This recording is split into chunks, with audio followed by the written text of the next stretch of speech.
After Abram returned from defeating Chedorlaomer and the kings who were with him, the king of Sodom went out to meet Abram at the valley of Shaveh, that is the valley of the king. And Melchizedek, the king of Salem, brought out bread and wine. He was priest of the Most High God. Then he blessed him and said, "Blessed be Abram by the Most High God, maker of heaven and earth, and praised be the Most High God, who has handed your opposers over to you." And Abram gave him a tenth of everything. After that, the king of Sodom said to Abram, "Give me the people, but take the goods for yourself."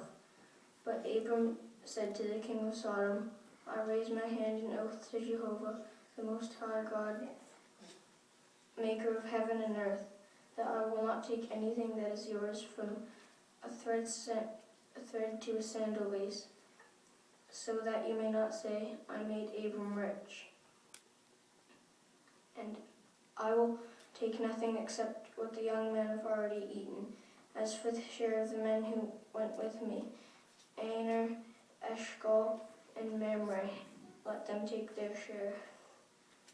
After this, the word of Jehovah came to Abram in a vision, saying, "Do not fear, Abram, I am a shield for you.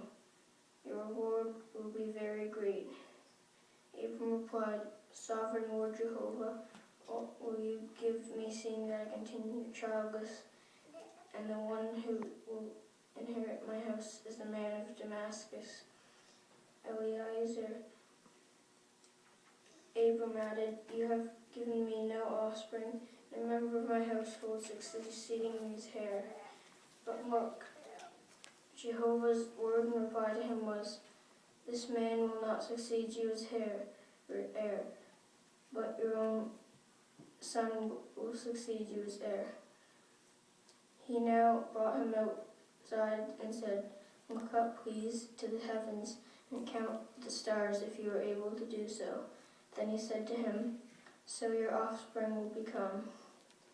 And he put faith in Jehovah, and he counted it to him as righteousness. Then he added, "I am Jehovah, who brought you out of Ur of the Chaldeans, to give you this land as your possession." To this he said, "Sovereign Lord Jehovah, how will I know that I will take possession of it?" He replied to him, "Take for me a 3-year-old heifer, a 3-year-old female goat, a 3-year-old ram, a turtle dove, and a young pigeon." So he took all of these and cut them in two, and put each part opposite to the other. But he did not cut up the birds. Then the birds of prey began to descend on the carcasses, but Abram kept driving them away.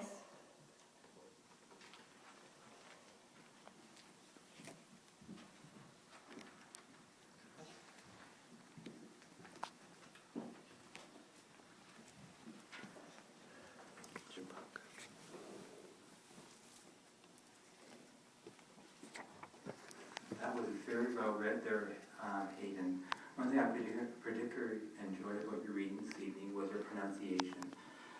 There was some difficult names here, but you didn't seem to have a problem with them. If you go to page 89, in the box it talks about the very first part of it, why it's so important. It's talking about correct pronunciation adds to the dignity of the message we preach. So if we were reading and we're out in ministry and we were not pronouncing the words correctly as we read, it could take away from the message. But you had no problem with that at all there, Hayden. Ways that we can improve, or we all can improve. There are 3 ways mentioned on 91. It talks about if we need to, we can use a dictionary. The other one is we can read to someone, and they can let us know where we could pronounce words maybe more correctly or catch where we're making mistakes. And the third one is very nice, where we can actually use audio cassettes. Or we can go to the JW.org and get the recording and actually listen to it and get the pronunciation that they're using there. So those are ways that we can actually improve. But I thought you did a wonderful job there, Hayden. We look forward to your next reading.